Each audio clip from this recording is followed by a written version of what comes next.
Today I'm going to outline the $1 million blueprint for you. Hypey name, really good stuff. So this is for any product or service that you are selling or wanting to sell. If you have an idea, this is the blueprint for building it into a $1 million business. Does everybody build it into a $1 million business? No. Does everybody use all of the steps? No. But this is a helpful blueprint for you to see how the entire flow of the business looks so that you put yourself in the position to have the best results with a business. Now, there are some shortcuts that I'm going to show you throughout here, and I'm going to go through some examples as well. But this is what the blueprint looks like, and each of these wonderfully beautiful color-coded boxes will have its place. And we are going to start here in this second box with this is your sales channel for your first product. So we'll say this is product number 1. So if you have a product or a service that you are selling, the first part of the blueprint, that is the first thing that you should worry about, is what does your sales channel look like? So if you're sitting on an idea right now and you don't know how to bring that idea to life, or you've been sitting on something and you're not sure how to get those first customers, which we can go into, this is the answer to your question. How is it that we are taking sales? Now let's go through a couple examples of what this might look like. If you're selling a physical product and you're selling it on the internet, one of the obvious examples would be Amazon. You put your product on this sales channel, which in this case is Amazon, and you're in the position to be in front of buyers and leads where they're already spending money. They're already buying products that are similar to yours or competitors of yours. So that makes it an obvious place to put yours. So this point here is simply where we're going to put our product to be in front of buyers and potential buyers so that we can take those buyers for ourselves. Now, we can also build this ourselves. So this might be our website, our web checkout, and heck, if we want to go old school, this could be as simple as Walmart, right? The point here is this is where we take our first customers, or where we put our product, our first product, to be available for sale. Now, I tell you this to you first. This isn't like the sexy part. This isn't like, there's nothing revolutionary about what I'm showing you here. I'm showing you this first because most people think that their entire business is this. How do I make more money? Well, I need more people to see this. So they live their entire lives or their entire businesses in this red box, and they wonder why they struggle. Or they stay up late at night because they're worried about a channel changing. When I was new in business, my products were not my own products. I sold other people's products in a strategy called affiliate marketing, where I sent people to products, they bought through my link, and I got paid a commission for that. And I took all of my orders, I got all of my leads from search engine optimization. Well, the minute this changed, the minute that Google decided to make a change, I was out of business because this was my entire income stream. So the rest of the blueprint is actually where most of the money is. You have to have this in place, obviously, to take a darn order. Right? You can't make much profit if we can't take orders. But this is not where most of the profit is.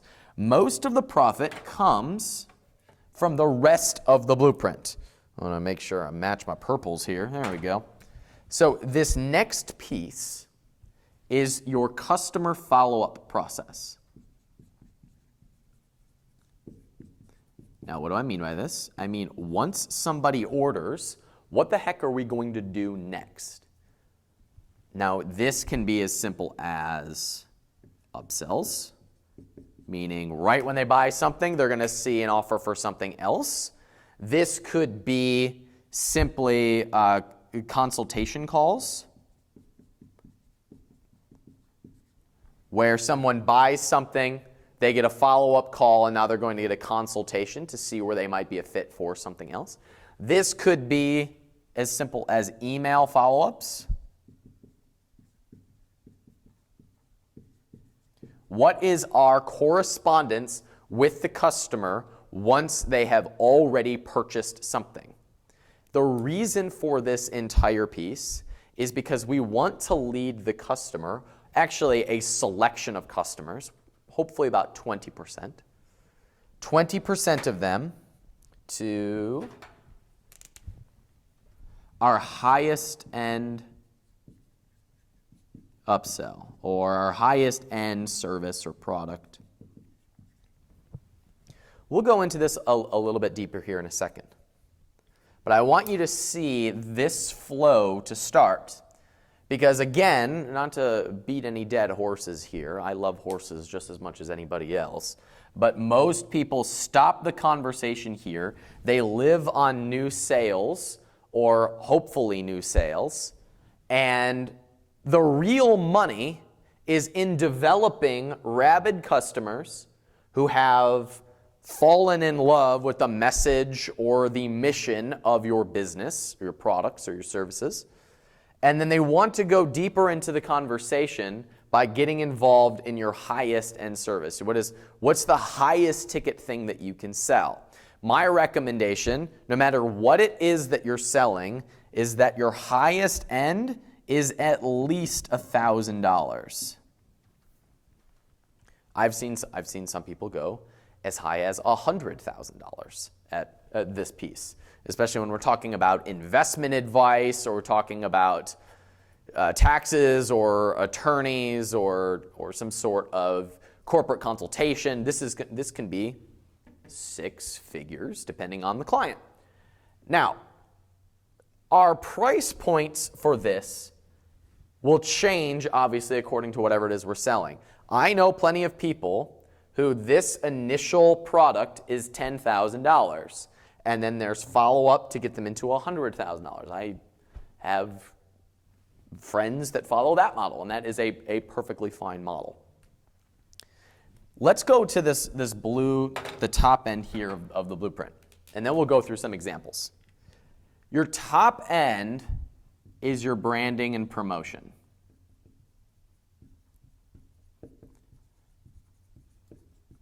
Now, on the internet, there are a lot of people who spend all of their time here.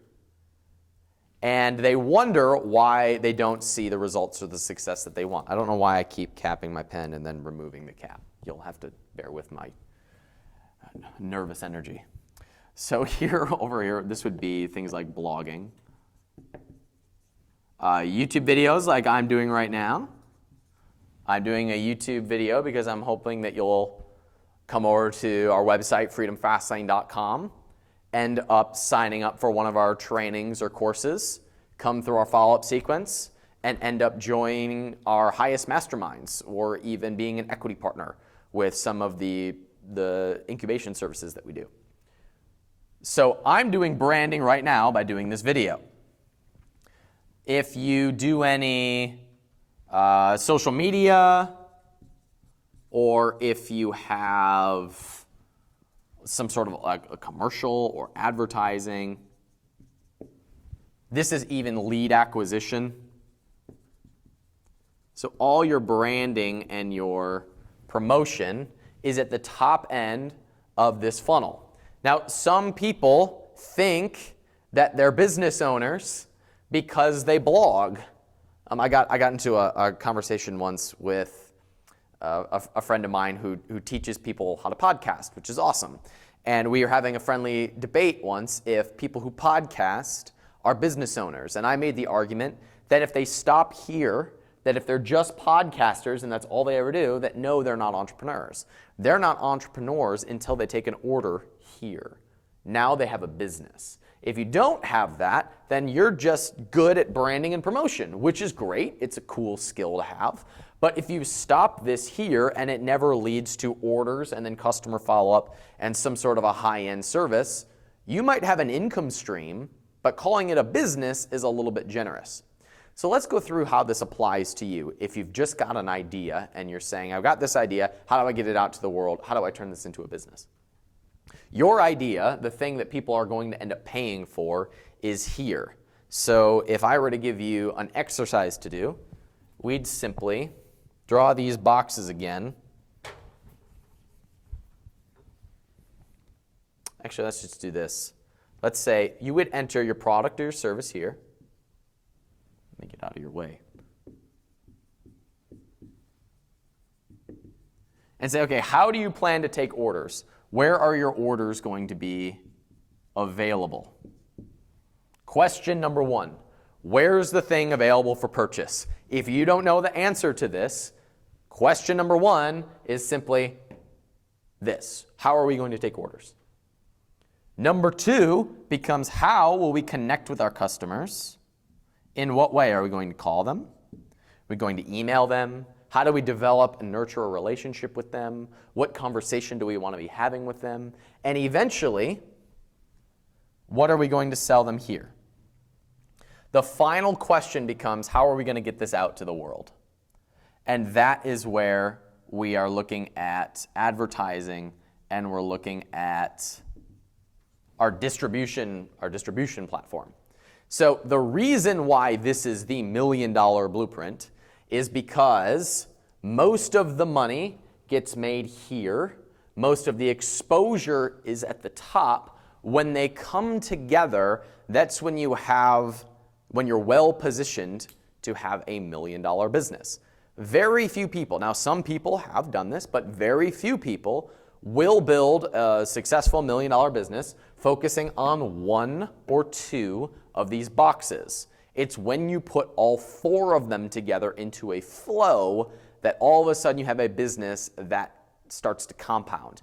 Because when you make all of your money down here in a brown box, you can spend all the money that you're getting from box red into more branding and promotion. So if you're taking profit from here and you simply dump it back into more advertising, and you make your money at the bottom end of the blueprint, now you have something that is really sustainable. The cool thing about this process, and one of the things that I work with clients and students on, is when they're dependent upon this channel, it's when they start adding in the purple part of the blueprint that all of a sudden they really become secure. Because if this goes away or it changes, you still have this piece. You have this piece to continue promoting either more front-end products, or you can get people into the high-end service. Now, how are we going to grow a business? Once this is in place, let's say you've got a product and you're selling the product, and we want to grow the business that we've got. All we need to do at any point in our business that we want to grow is ramp up one of these. We can add in a second product, take sales from here and from here, and now we have a new faction of our business that's going to bring in additional customers, an additional stream of revenue, and most importantly, additional leads that will bring us back down here to our highest end offer. And we can duplicate this process as many times as we want. Now we have growth that impacts the entire rest of the blueprint. The other thing that we can do, if we are really good at YouTube, and this is where all of the action is for us in branding and promotion, then what we can do is then we have a leverage point to add in retail or Amazon or Facebook ads. What most business people will do is they'll try to learn all of them rather than trying to put one thing into the boxes and rolling through the blueprint. That's how you get traction really quickly. It's when you have this completed that you can add something additional to the process. And another thing we can do, add an additional big brown box. Have an even higher end service. How can we serve our customers even more? What do these customers want that we can add at the bottom of the blueprint? And we might only get 20% of these customers to come down to this level. This is how we start to grow the business once we have the blueprint in place. I do have connections or friends that skip some of these steps. So let's go through a couple examples. We can think of, every business that you know follows this process. I have a buddy who is involved with the perfect push-up. The perfect push-up was a piece of workout equipment that rotated when you did push-ups to give you the perfect push-up. So what did they do? Their sales channel was retail, so you could find them at Walmart, Dick's Sporting Goods, and then they pretty much stopped the process here. Their profit margins were really low because they didn't follow the rest of this. And I mean, where can you buy a perfect push-up now? On eBay, maybe used from somebody who's not using anymore. I don't even know if they're still in stores that much anymore. And they did all of their promotion, I believe, on TV. And that was their business. And they did well, but it fizzled out. Compare this to a different business that has every piece of the process. So if we take, hey guys, what's an example of a business that has all four of these? Nothing. Okay, cool. So if we go through my businesses then, or actually no, here's a good one. I have a buddy, a friend of mine, who sells training for entrepreneurs, mindset training for entrepreneurs. And he works with them to grow their businesses, but also get them to have more fun in their businesses, to disconnect from a lot of the pain points that entrepreneurs have. He's basically a coach for entrepreneurs. His first product here is a workshop. And he does all of his branding and promotion on Facebook. The follow-up process here would be a follow-up call. Well, that's ugly. A call, which is like a call. He just does a follow-up call, and he invites them to join his then yearly mastermind, which I don't even know what it costs, but it is more than the workshop. So this is a process where his leads come through. If he ever wanted to change this product, he could. He would still have this cash flow. And all the while, he is building up customer goodwill and leads through his follow-up process. Does your business have all of these? And if not, what can you add to the process in order to complete this blueprint? Most people, and forgive me for beating these dead horses, only focus on one of these. You can have some success if you are just an unbelievable blogger, for example. You can have good success. In fact, if you get that piece really, really dialed in, this part becomes a lot easier. But without this piece, you are missing out on most of the profit and potential. This is the flow for having a really sustainable, successful business. Promotions and branding that you are in control of, a sales channel that you maximize, follow-up processes for your customers so that you build rabid, raving fans who want to buy from you no matter where you are, and then some sort of high-end experience or a way to have a deeper experience with the products or services that you offer that's much more expensive and is not advertised as a big piece of your business. It's only for existing clients or customers that will see that piece. That's how you build a long-term business over time. I have more training on this to help you put in the pieces for your blueprint. If you head over to freedomfastlane.com/blueprint, you'll see some of the trainings that we have available where you can fill out your $1 million blueprint and be able to build your first $1 million business. If you liked this training, please let us know in the comments, and we look forward to seeing you on future videos. Thanks for watching.